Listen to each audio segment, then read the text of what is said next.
March 1st, 2019, Friday of the 7th week in Ordinary Time. A reading from the book of Sirach. A kind mouth multiplies friends and appeases enemies, and gracious lips prompt friendly greetings. Let your acquaintances be many, but one in 1,000 your confidant. When you gain a friend, first test him, and be not too ready to trust him. For one sort is a friend when it suits him, but he will not be with you in time of distress. Another is a friend who becomes an enemy and tells of the quarrel to your shame. Another is a friend, a boon companion, who will not be with you when sorrow comes. When things go well, he is your other self and lords it over your servants. But if you are brought low, he turns against you and avoids meeting you. Keep away from your enemies. Be on guard with your friends. A faithful friend is a sturdy shelter. He who finds one finds a treasure. A faithful friend is beyond price. No sum can balance his worth. A faithful friend is a life-saving remedy, such as he who fears God finds. For he who fears God behaves accordingly, and his friend will be like himself. The Word of the Lord. The responsorial psalm. The response is, Guide me, Lord, in the way of your commands. Blessed are you, O Lord, teach me your statutes. Guide me, Lord, in the way of your commands. In your statutes I will delight, I will not forget your words.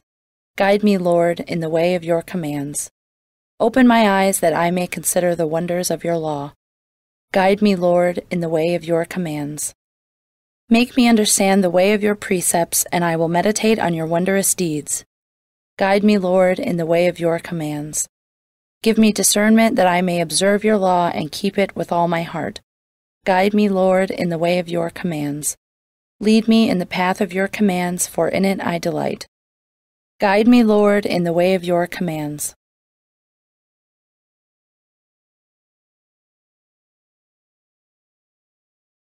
A reading from the Holy Gospel according to Mark.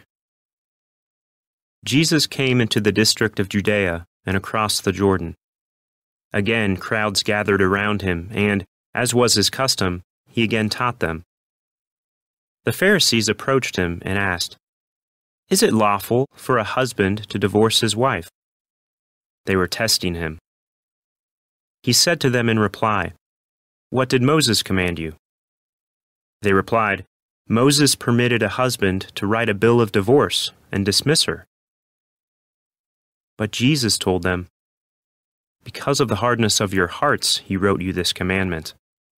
But from the beginning of creation, God made them male and female. For this reason a man shall leave his father and mother, and be joined to his wife, and the two shall become one flesh. So they are no longer two, but one flesh. Therefore what God has joined together, no human being must separate." In the house the disciples again questioned Jesus about this. He said to them, "Whoever divorces his wife and marries another commits adultery against her. And if she divorces her husband and marries another, she commits adultery." The Gospel of the Lord.